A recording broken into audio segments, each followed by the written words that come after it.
Welcome to The Lead, the New Lines magazine podcast. I'm Faysal Itani, and this is a podcast where we delve into the biggest ideas, events, and personalities from around the world. Over the past few weeks, global attention has moved away from the war in Gaza to the conflict across Israel's northern border. Following a string of high-profile assassinations, first of the senior Hamas commander Mohammed Deif, and then of its political leader Ismail Haniyeh whilst on Iranian soil, the region has held its collective breath whilst waiting for an expected response from Tehran or its allies. Perhaps the most powerful of those allies is the Lebanese group Hezbollah, which since the start of the Gaza war has been engaged in a tense, simmering conflict with Israel. That conflict has displaced around 100,000 people from Lebanon south, and much of Lebanon fears that the conflict could expand to the rest of the country. Whilst Hezbollah has significant popularity in the south, the group by no means holds universal support across the country. Nevertheless, Israeli officials have ramped up their rhetoric in recent days, with Defense Minister Yoav Gallant saying Hezbollah chief Hassan Nasrallah may drag Lebanon into paying an extremely heavy price. That rhetoric has been reinforced by increased instances of Israeli jets making their presence very much felt in the Mediterranean country as they perform low-altitude flybys along Lebanon's coastline and over the capital Beirut. Having lived through a 15-year civil war, an Israeli occupation in much of the south, a brief but devastating war with Israel in 2006, and more recent challenges such as the port explosion of August 2020, Lebanon's population has picked up a reputation as resilient, a label that many, not least on this podcast, have rejected. We caught up this week with the Lebanese writer and translator and New Lines contributor Lina Mounzer, who has lived through many of those events. And I started by asking her how the mood is in Beirut at the moment. The mood is actually extremely tense right now in Beirut. I mean, we've been living under the shadow of something potentially happening essentially since the evening of the 7th of October. And I would compare the mood right now to that first weekend. I remember that first weekend on Sunday, the streets were completely empty. A lot of cafes and shops were shuttered. It's the same now. Everything is functioning in terms of, cafes haven't closed, restaurants haven't closed, stores haven't closed, but the streets are very empty, including the few public spaces that we have, like the Corniche, for example.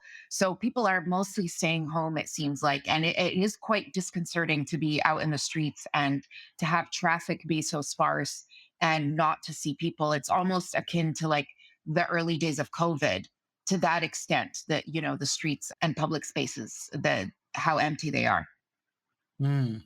We've seen some reports that the Lebanese are becoming kind of blasé in the face of a possible conflict. They're going to the shops as normal. And is that what you've seen reflected in the last few weeks, not necessarily in the last few hours? In the last few weeks, yes. I mean, again, I have to reiterate, we have been living like this since the 8th of October. And so there are points where the tension surges and then we've gotten used to living with it. So even now with an extreme heightened anxiety, people are still making plans as usual. There's people coming into the country, people leaving the country. I have friends who are scheduled to take summer trips. They've still booked their tickets to leave. We've learned to exist in this very strange kind of parallel reality. But I will say that the anticipation of something happening has never been so high as it is now. So yes, it is this kind of disjointed existence, living in two parallel realities at the same time. Yeah, it's a strange thing to talk about, because when it's reported from the outside, you don't really get the sense of what it's like on a human scale. Because as you say, people have lives they have to get on with. They have jobs, they have deadlines, they have to pick the kids up from school, they have summer holidays they want to go to, they have business trips. They have all these normal things that a normal city has. And yet there is this ever-present potential for some sort of war. Yes, absolutely. I mean, and that's where the disjointedness comes from. We've lived this state to a certain extent before, but it's never been this acute or this pronounced. But there is a sense of, you're walking down the street and at the same time, you're imagining it reduced to rubble. And I think everybody is feeling this, especially the fact that we've been watching the slaughter in Gaza go on unchecked for the last 10 months. And we're a population that to a certain extent we're used to violence or war. And I don't mean this in the sense that we're inured to it, But we feel our defense mechanism, I think, is that we can imagine the levels of violence. But now we're watching something in Gaza that really truly feels unprecedented. And we realize there are no red lines, there's no place that's really safe. And it creates this like you're going about your daily life. And at the same time, there's this like abyss of terror that's opening up beneath you. And really, everybody is struggling with this to a certain extent. And I think that a lot of Lebanese people have been in denial and consistently try to maintain that sense of denial, myself included, with this idea of like, oh, nothing is going to happen. They won't let anything happen. Lebanon Mm. will be a red line to a certain extent. And people repeat this as a kind of mantra of comfort. But now is a time where even those who are most hardcore in denial are finding it really, really difficult in the face of mounting evidence that the United States is more and more ready to back up Israel, that to say, oh, nothing is going to happen and that Lebanon is a red line of any kind. It's interesting because you sometimes forget the scale of the psychological trauma. I mean, the psychological trauma is really writ large across an entire country for all these months. You wrote on Twitter just in the couple of days that about the PTSD that you developed as a result of living through the Lebanese civil war, Mhm. and you were writing that that's been re-triggered so many times in the past few months, but years, I think. Yes, yes. It really, I hesitated to write about something like that because again, we're watching such real devastation and slaughter. And so to talk about the psychological effects of waiting for a potential war that hasn't actually happened yet. I mean, of course, the South and the Biqa are at war, but to have a kind of full scale war that would engulf the rest of the country, of course, we know that that would be just orders of magnitude worse. But it's true. I mean, people here are very traumatized, whether it's by successive wars, and even is the fact that since 2019, at least, we have been living in a very strange suspended state, which is that we cannot see more than 2 weeks, if that, into the future to know what our future might look like. And that is very destabilizing as well. So, whether it was with the uprising that happened at the end of 2019, the economic collapse, in which every week or every 2 weeks there were new shortages. There was a new kind of situation. The lira was depreciating at a rate where, again, we could not anticipate what sort of landscape, what sort of shortages were upcoming, what sort of life would be waiting for us. And this has just been ongoing. And I think people are really, really exhausted to a certain extent living that way. And this is probably the absolute worst it has been in terms of really being unable to picture what the future might look like. And I think that that's why it's easier to be in denial at this point than to imagine Beirut shattered completely the way Gaza is, the way that they keep threatening that they want to turn Beirut into another Gaza. So it really is, again, like I said, it's a parallel existence. On the one hand, you have this nightmare that is shadowing you everywhere, and it's sort of like blinding your vision. And at this, and on the other side, you're going through the motions of trying to continue your life as normal. But of course, nothing is normal. One of the things that we have tried very hard to do at the podcast and also the magazine is to try to give a sense to readers outside of the region what it actually feels like to live through these wars and these traumas. One a relatively small example, but a very big one for the people living through it, is that, and you said this on Twitter, is that the sonic booms of low-flying Israeli jets, it's once again reawakened your previous trauma. And so for our listeners who might be used to commercial jets flying overhead, do you want to explain to us what it feels like to explain those sonic booms and why they're so triggering? I mean, they sound like an explosion. They sound as though there has been an airstrike nearby. And it depends how low they fly. Sometimes the airstrike can feel like it's extremely close, and sometimes it can feel like it's like a little bit further away. But I mean, essentially, what happened with these sonic booms, which were the loudest yet, because they do practice a kind of psychological warfare, the Israelis, they're very good at this. They know that people are very traumatized and triggered. This is not the first time that they do something like this. And not even in this conflict, every time things heat up, they are known to do these flybys to trigger sonic booms.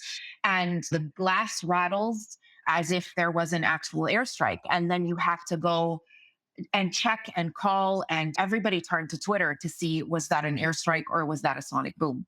So that's how bad it is, and it is quite terrifying. I mean, for me, it's there's a physical reaction that takes place where even if your mind is telling you this is a sonic boom, it's not an airstrike, your body just goes into panic mode because it's so used to. I mean, that's really what PTSD is, right? And you start to, your mind races ahead to all of the different emergency contingencies. And it's very difficult to stay grounded in the moment and not to start going wildly off into all of the possible what ifs. So, and there's so many levels of this trauma that are taking place, especially after the port explosion, which is like for generations that did not live the Civil War like mine did, they already have this kind of trauma, and of course from 2007 the 2006 war. So again, it's just everybody is trying to anticipate what might happen, but I think that in the worst case scenario, there's nothing that prepares you. There's really nothing that prepares you for that kind of terror and fear. I don't know how to explain it except to say that you feel like a cockroach, you know? You feel like your humanity is really reduced to, you're like a cockroach waiting for a slipper to come and smash you from above. You're that helpless. You can't scurry anywhere. You can't hide anywhere. And it's really terrifying. And it also does something to your sense of self, which is something that people don't really talk about a lot. And I think that's part of where the PTSD comes from as well. It's not just the fear, it's the sense of your life not mattering at all. And there's a difference between knowing that or thinking that and viscerally feeling that because of the way that you're forced to live and the kind of fear that you're forced to live, if that makes sense. I wonder how that is then replicated across a population. You talk about the sonic booms and the trauma that you experience through that. You're a young, healthy person. Imagine multiplying that across children and across people who have deadlines and people who are not very well, and you multiply it across an entire city, and it must be incredibly difficult just to live day to day and for the city to just keep moving, keep functioning. I mean, honestly, I think about this all the time. You know, we keep hearing reports of children who are dying of heart attacks in Gaza. Yesterday, there was an attack on South Lebanon, and there was a woman who, because of the stress of it, she was not hit by the airstrike, but went into an immediate miscarriage, a midterm miscarriage. I mean, the body can only take so much, even if you are a young and relatively healthy person. The way that fear and stress work on the body, that it can create all kinds of absolutely deadly reactions. Yet, like, that's not even an exaggeration to say that the stress and the fear itself can cause health problems and can cause situations of shock, which are then like physically manifest in the body. And these are part of the injuries that people incur as well, that people don't really talk about. And yes, I mean, there is a level of tension. I think a lot of people are trying to deal with it with a kind of bravado. Before all of this happened, I was driving on the Corniche and I was coming home from something, and there was a sonic boom. And I have a physical reaction to it and just sort of jumped in the car and thought, oh my God, I could have gotten into an accident. But like, luckily, the traffic was slow. And all of these birds, seabirds just flew up. That's how loud it was. Again, like an airstrike. And I looked around to see if it was an airstrike, and I saw groups of people looking up at the sky, shaking their fists, and some of them giving their finger to the sky. And that immediately kind of calmed me down and made me laugh. And so, that's like a good example of the kind of people are afraid, but then there's this sort of show of bravado of saying, bring it on. We're not afraid of you. We can face this. We understand how to deal with these sorts of things. So, that's sort of like the mix of attitudes that is really at play here. It's not like one single way that people are feeling, but definitely there's a lot of anxiety. And anxiety also over, you have to remember that we are in an economic crisis. There is a sense of equilibrium that we've reached, in the sense that the currency has flat rated, if that makes sense. Like, it's no longer going up and down. But I will tell you that, for example, we don't have state electricity, or we have it for 2 hours a day. So all of us are paying for diesel in order to provide our homes with electricity. So the price of diesel has already gone up in anticipation of it becoming more difficult to get later on. Rents in mountain towns, like let's say rents that were $300 a month, let's say for like a small house in the mountains, it now are being rented for upwards of $2,000 a month because people are looking for other places they can go and places they can flee. So that economy of war profiteering has already begun before anything has happened. So there is also a lot of fear about how people are going to be able to afford basic supplies like electricity, water, food, medicine, let alone being able to secure safer places to live, or if the airport closes, passage outside the country.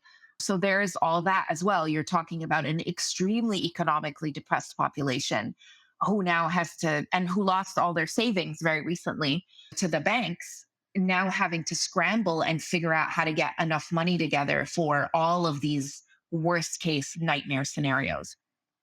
What in the daily life do you think you're able to use to find a sense of security?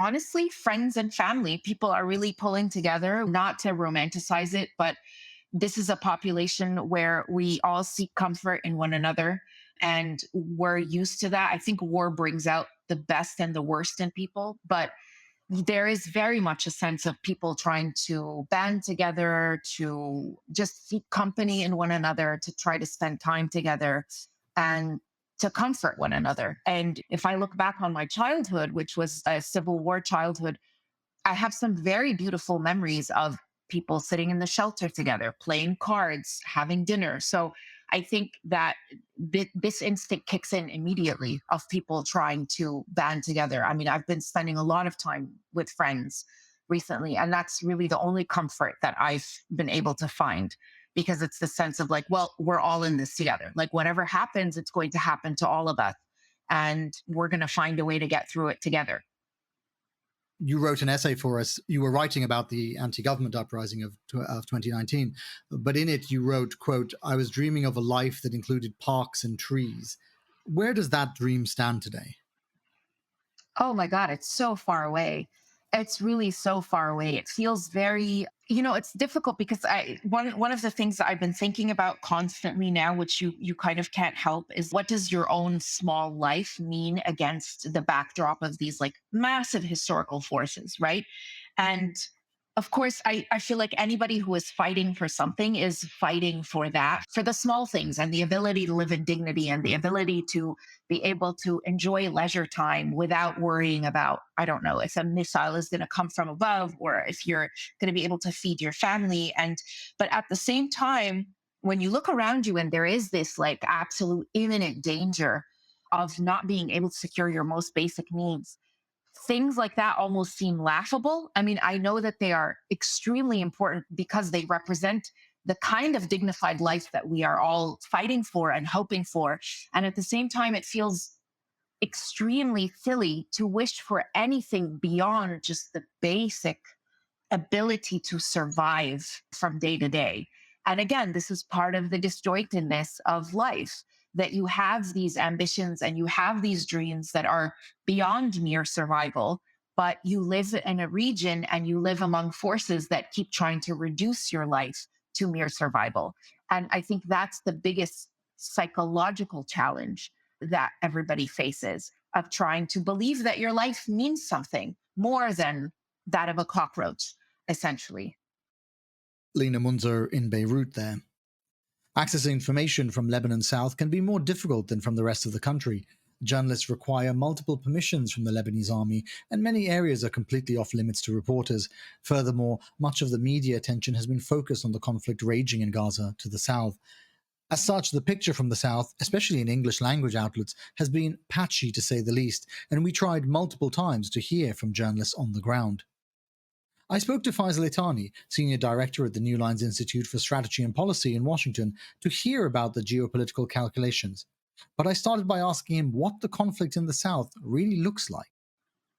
So once the conflict in the South gets past a certain kind of tempo and duration, people start saying we need to get out of here. And the first, kind of the most stark reality of the South has been emptied out along the kind of border zone of a certain depth in the South, along the Israeli border. And you've got tens of thousands of people who have been displaced because of the fighting. And it's been a long time also. So Yeah. October till now is a big stretch. And that's a long time for people to be kind of relocated or displaced away from their homes. As for it being a kind of low intensity fight, I've actually classified now as something closer to a low mid intensity because the frequency of operations is actually quite high, several a day from Hezbollah, and also therefore as a result from Israel. Hezbollah, of course, has confined most of its operations to close to the border, but the Israelis, of course, have the ability to strike in depth whenever they want. So they're hitting targets all across Lebanon, mostly in the south, but not only that. You have quite a lot of the south that's been decimated by these airstrikes. Do you think that if the conflict escalates, and we'll talk about whether that might happen in a second, but if it does escalate, do you think it will look like the south, this low to mid intensity you're talking about, or will it be much more like we saw in previous wars in Beirut? Of course, it's always tricky to make these predictions because they're the outcome and result of so many calculations and so many different things, animal spirits, on both sides, etc. Having said that, at the very least, you would see a much higher frequency and depth of Israeli operations with much more destruction of infrastructure, housing, not just Hezbollah fighters, although, of course, more of those would be killed. And in any kind of war like that, you're going to have civilians who are going to be killed as well, either because the attacker doesn't care or because intel is faulty or whatever. Depends on what argument you embrace about Israeli operations.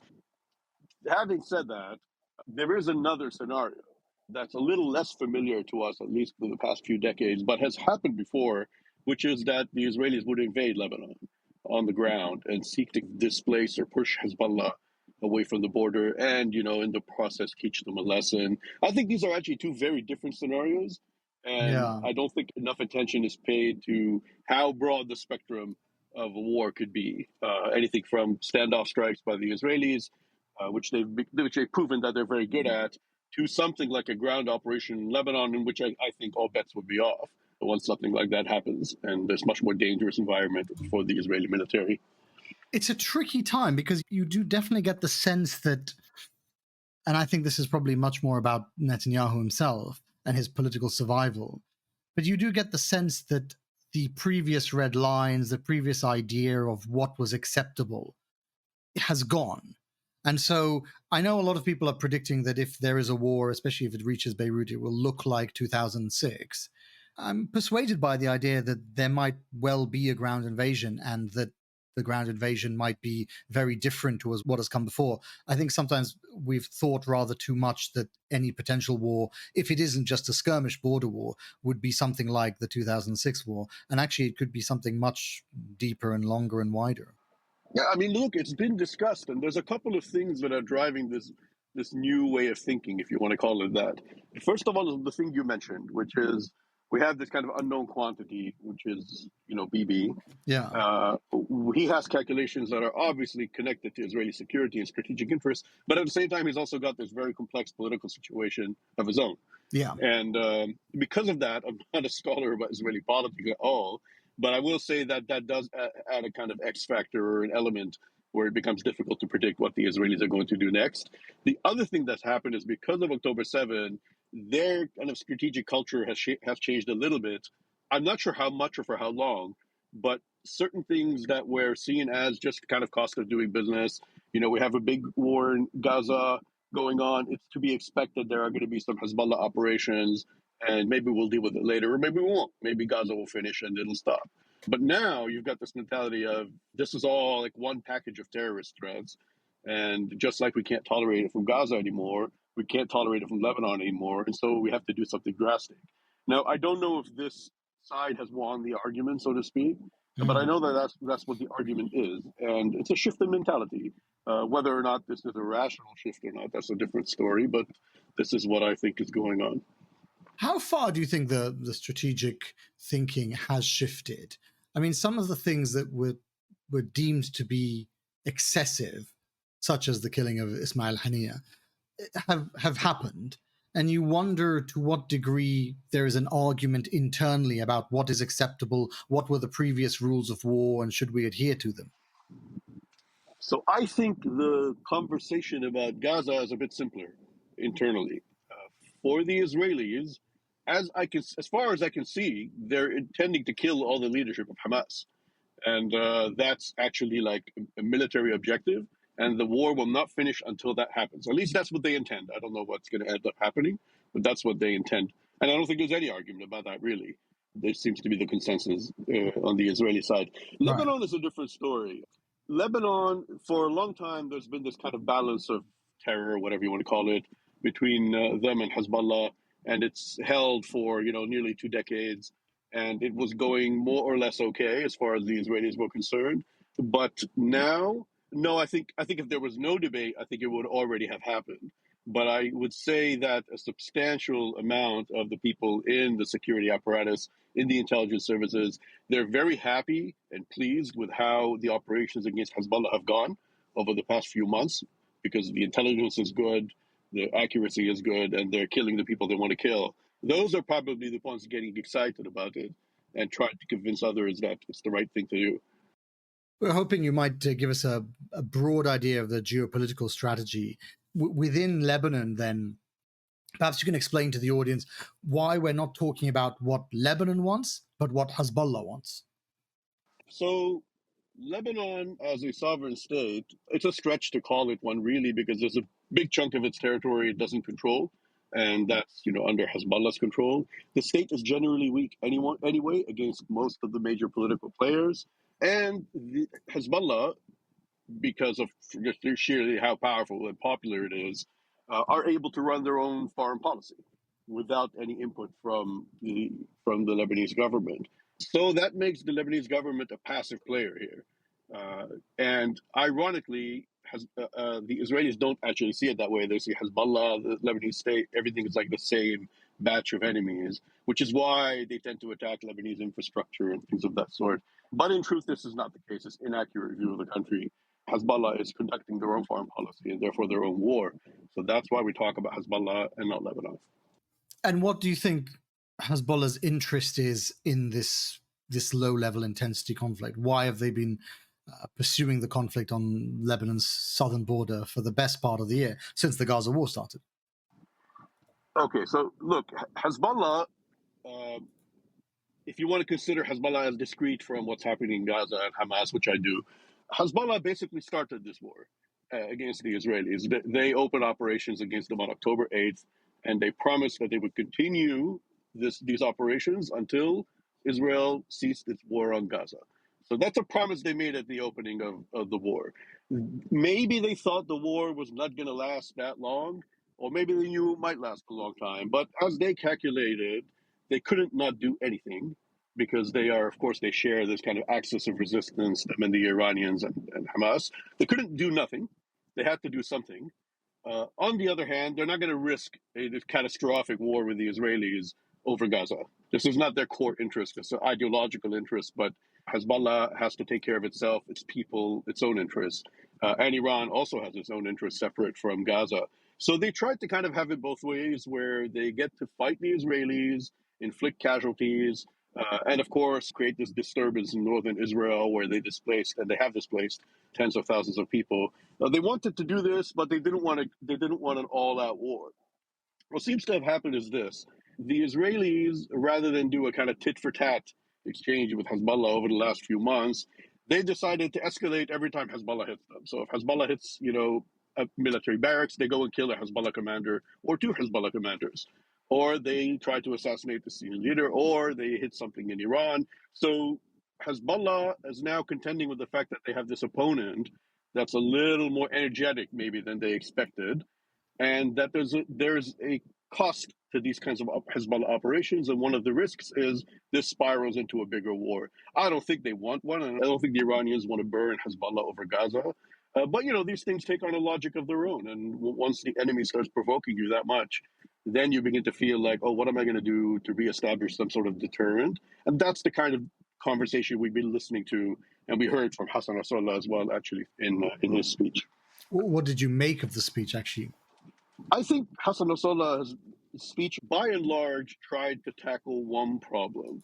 He's tried to reassure his followers, because this is who these speeches are targeted at, not us and not the Israelis, but his own constituency. He's tried to reassure them that Hezbollah has strong capabilities, that Hezbollah can protect them, etc., and that Hezbollah is making gains against the Israelis, both in the targets they're hitting, as well as in kind of seriously disrupting Israeli life and the Israeli economy. So on the one hand, they're saying, look what we've achieved. But on the other hand, all these speeches contain an element of kind of expectation management, where Hassan Nasrallah acknowledges that people expect the party to react to all these Israeli provocations. He doesn't ignore that fact because he can't, because that's what everybody's waiting to hear from him. But he's always constantly careful to tell people, we will respond as we see fit to this, and we're not going to fall into a trap. We're going to choose what the best way to manage this Israeli provocation is. So it's always those two things at the same time. And I think today's speech was not any different, actually. Do you think now that Hezbollah is in a position to avoid an outright conflict, or do you think they're willing to go along with it? No, I mean, they're not stupid. They recognize that this may well happen and that they've had to calibrate their actions very carefully because they don't want it to happen. But I think they understand that it might, and that's part of the calculation. And if it does happen, which they don't want, they're ready to fight. They have a lot of, we don't even know what their means are. We don't have access to a lot of intelligence about what capabilities they have. And we know that they can be harmful to the Israelis. To what degree, we're not sure. We do know that if there ends up being a ground war, that they actually have the upper hand, right? So that for them would allow them to use capabilities they couldn't use otherwise. And I think Israeli casualties would be very high. Now, whether the Israeli public is as willing to take casualties in Lebanon as they are in Gaza, I'm not sure. I think not, but I'm not sure. So it's hard to gauge, really. Let's go to Washington, which is where you are. Of course, we know that the Israelis are the most important regional ally for the US, but the reports suggest that the relationship between Netanyahu and Joe Biden are badly strained. Reportedly, Biden snapped at Netanyahu last week to, quote, stop bullshitting me. How much of that is real, and how much do you think is theater? No, I don't think it's theater. I think there are these kind of real interpersonal problems and generally a major trust problem in Bibi Netanyahu. He's disliked here among much of the administration and also in the kind of government bureaucracy to an extent. But the problem is that he keeps creating these facts on the ground that the United States has to respond to one way or the other. And because of the kind of strategic partnership with the Israelis, the United States tend to give Bibi what he wants. So I don't know if that makes the acrimony between them fake. I don't think so, but I don't think it matters what the interpersonal dynamics are, as long as the Israelis are in this kind of actual hot war. You know, when things settle down, the United States tends to have a little more leverage, which I guess is counterintuitive, but when things are in play and there's an Iranian threat and there's Hezbollah and there's Hamas, at the end of the day, the United States is going to choose Israel.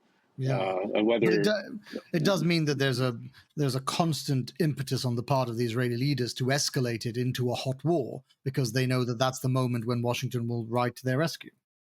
Yes, but there is a but. The United States, unlike its opinions on Gaza, I mean, this kind of noise about humanitarian aid aside, though I don't think this is more or less meaningless, but I do think the United States at the regional level does have a problem with a kind of large escalation into a war for many reasons.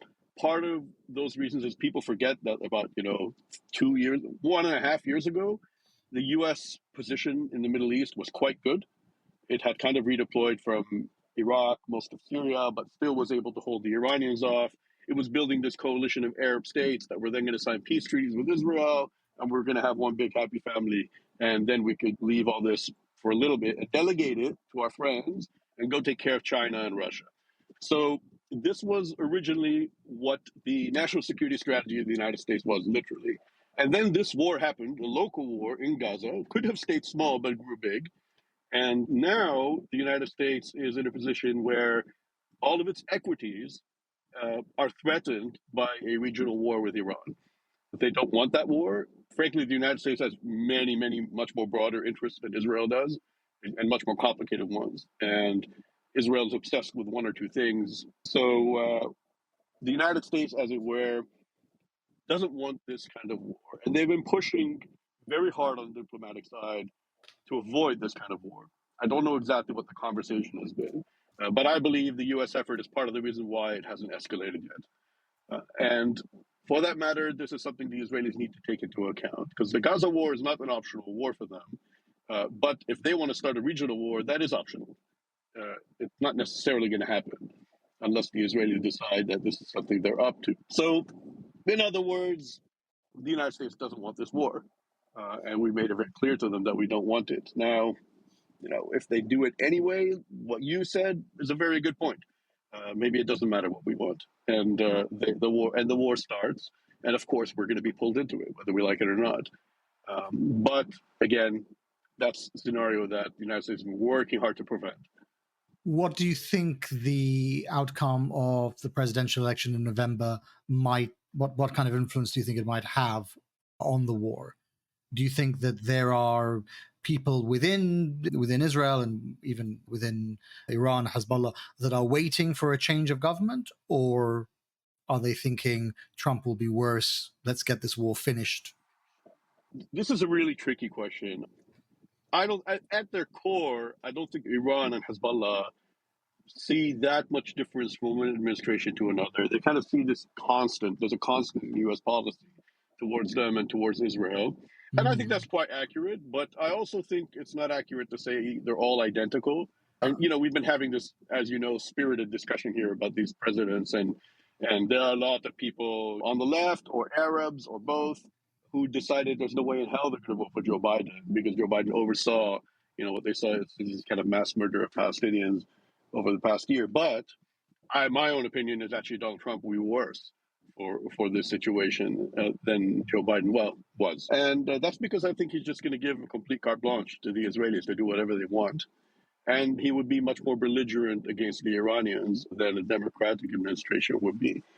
So I wonder if Trump really would be worse from the perspective of a ceasefire or the war coming to an end. I was talking to an analyst about this, and they were suggesting that actually maybe if you have Trump in office, because the Democrats at the moment have to kind of side with Biden over his policy, when it is Trump conducting that policy, it might be easier for them to attack it and to say, you have to push for a ceasefire. This is completely the wrong thing to do. You're giving them carte blanche. Oh, I think that's exactly what the Democrats would do. I just don't think President Trump would care. I think he would see that as actually validating the fact that. Did you watch the debate between Biden and Trump? Sure, yeah. I'm sure you realized that at one point when they were talking, he called Biden a Palestinian as a slur, not even as a kind of. He's like, "No, you're a Palestinian." So I think his position is that he's going to rally his base, some of which includes heavily pro-Israeli people, to demonstrate to them that look at how the Dems are weak on Iran and tough on Israel. They're betraying our values and our national interests. I just don't think he'd be responsive to it. And I don't think it would make electoral difference. So I don't think he has to be responsible for it. But don't you think that part of what, and I realize that some of this is just us kind of reading the tea leaves, perhaps wishful thinking as well, but when you look at what Trump has said about Ukraine, about how desperate he appears to be to end that war, whatever the cost, particularly for the Ukrainians, and how proud he is of his record of not having started any wars when he was in office. Do you not think those two things would combine towards him saying... No, because Russia is a different thing. The American right has developed this idea of Russia and our relationship with Russia as very peculiar and very idiosyncratic. And it applies, as far as I can tell, only to Russia. And on the other issues, like, for example, China, they're extremely belligerent towards the Chinese. But for some reason, Russia is some bastion of Western Christian civilization, and we've been unfair on it. But as far as I can tell, this is the only conflict and country that we feel this way about. That's interesting. All the other ones are, just they're our enemies. We hate them. And I think the Palestinians, Hamas, if you want to tie it into that, Hezbollah, Iran, etc., those are still very much an other, and they're people. They're just, this is a big groundswell of hatred towards them. So he can tap into it pretty well. I think it's a little different than Russia. Last thing then about a possible Trump presidency. Do you think that if there is a Trump presidency, that it is likely to be one dominated by foreign policy? Or do you think you will see the US turn inward and focus domestically for 4 years? No, I think this is a complete myth. We're always kind of waiting for this administration that's going to say, "I've had enough."